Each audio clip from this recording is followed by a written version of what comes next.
ஒரு காலத்தில் leader leader என்று கை கட்டி கொண்டு நின்றவர் இருக்கையில் கூட அமரமாட்டேன் என்று அடம்பிடித்து முன்னால் நின்று கொண்டிருந்தவர் இன்றைக்கு எங்களது இயக்கத்திற்கு அறிவு பரிசோதனை பற்றி பேசுகிறார்.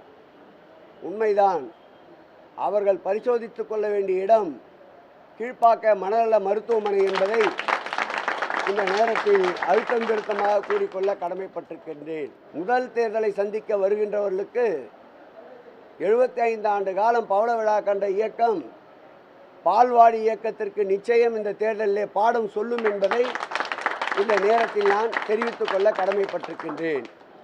இனி வார்த்தை அம்புகள் எதிர்முனையிலிருந்து எப்படி வருகின்றதோ அதே அளவிற்கு திருப்பி பன்மடங்கு அடிக்கின்ற வல்லமை திராவிட முன்னேற்ற கழகத்திற்கு இருக்கின்றது என்பதை வருகின்ற காலத்தில் களத்திலே நிரூபித்து காட்டுவோம்.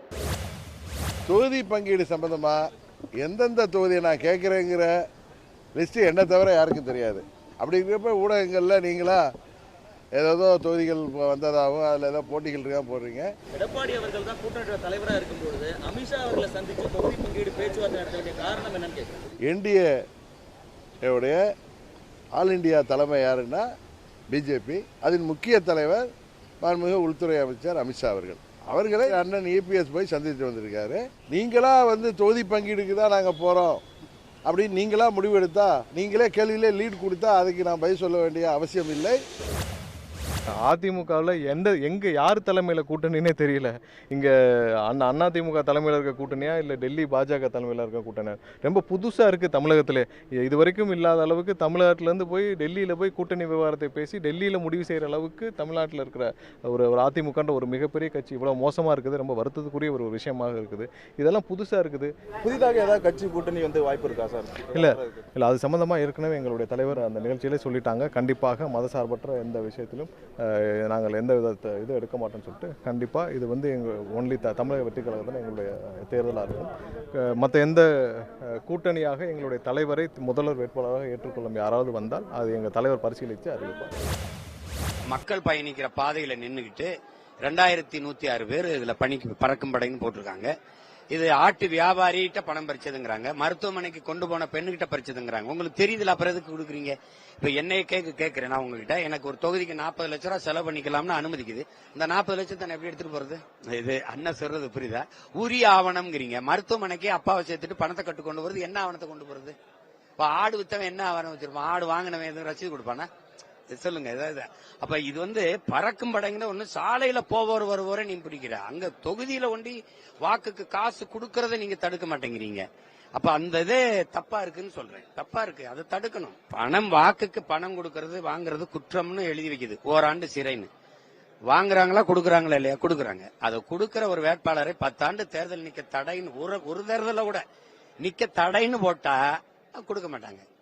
அதை செஞ்சிருக்க முடியுமா? முடியாதா? சொல்லுங்க. ஏன் செய்ய மாட்டாங்கன்னா, இவங்களே பீகார் தேர்தலில் வங்கி கணக்கு 10,000 போடுறாங்க. அப்புறம் என்ன பண்ண முடியாது? அது இந்த தேர்தலுக்கு அது பலனளிக்காது, பொருந்தாத கூட்டணி. இந்தியாவை யார் ஆள்றதுங்கிறதுல பாரதிய ஜனதாவோட அதிமுக கூட்டணியில் இருந்தா பலன் இருந்திருக்கும். அது குறைஞ்சது ஒரு 10 நாடாளுமன்றமாவது வென்றிருக்கலாம். ஏன்னா நாட்டை யார் ஆள்றதுங்கிறதுல காங்கிரஸா பாரதிய ஜனதா இந்திய நாட்டை. தமிழ்நாட்டை யார் ஆள்றதுங்கிறதுல அது வலிமை வராது, அது சேர்ந்து இயங்காது. நீ எங்க தலைவரை பிரதமராக நீ என்னோட இல்ல, நாங்க உன்னை முதல்வராக வேலை செய்யணுமா அப்படின்னு வருது இல்ல, அதனால அது ஒட்டாது. ராமதாஸ் கூட கருத்து வேறுபாடு அதை எப்படி போய் சொல்ல பண்ணீங்க? நான் நேற்று போயிட்டு தான் வந்தேன், முந்தான கூட்டத்துக்கு போயிட்டு ஐயாவோட பேசிட்டு தான் வந்தேன். அதெல்லாம் ஒன்றும் இல்லைங்க. திமுக கூட்டணியோடு போட்டியிட வேண்டும் என்பது எங்களுடைய எல்லாத்துடைய கருத்து. அதுதான் ஐயாட்ட சொல்லிட்டு வந்திருக்கோம். அதுதான் வேணும். அதிமுக தனியாக பேசிட்டு இருக்க மாதிரி ஒரு கருத்து பரவிட்டு இருக்கா, நீங்க தனியாக பேசுற மாதிரி? அதெல்லாம் இன்னைக்கு யார் வேணாலும் எதை வேணாலும் சொல்லலாம். போட்டியிடுவது என்பது உறுதி, அதில் எந்த மாற்று கருத்து இல்லை. மக்கள் சேலம் மேற்கு தொகுதி மக்களுடைய ஆசீர்வாதத்தோடு அவர்களுடைய வாழ்த்துக்களோடு போட்டியிடுவது என்பது 100% உறுதி. இதுக்கு முன்னாடி வரைக்கும் தேர்தல் ஆணையத்தினால் தேர்தல் நேரத்தில் எந்த படமும் நிறுத்தப்பட்டதாக எனக்கு நினைவில்லை. முதல் முறையாக தமிழகத்தில் அப்படி ஒரு சூழல் நடந்திருக்கு. தாவேகா தலைவருடைய திரைப்படம் தடை செய்யப்பட்டிருக்கிற காரணங்கள், அதுக்கான காரணத்தை தணிக்கைத்துறையும் சொல்லலை, அவங்களும் சொல்லலை அந்த படத்தில் என்ன தான் பிரச்சனை இருக்குன்னு. ஜனநாயகனில் என்ன இருக்குன்னு யாருக்குமே தெரியாது. அது ஒரு ஹிடன் அஜெண்டாவாகவே தான் இருக்குது. ஏன்னா அது ஒரு ரீமேக் ஃபிலிம், தெலுங்குலேருந்து மொழிமாற்றம் செய்யப்பட்ட ஒரு படம் அது. சார் அடித்தவன் சொல்ல மாட்டான், அடி வாங்கினவன் சொல்லணும்ல, என்னை இதுக்காக தான் அடிக்கிறாங்கன்னு. அவங்களும் சொல்ல மாட்டேன்றாங்கன்னா நம்ம யூகத்திலே பேச முடியாது இல்லையா? உடனுக்குடன் செய்திகளை தெரிந்து கொள்ள சன் நியூஸ் பெல் ஐகானை கிளிக் பண்ணுங்க.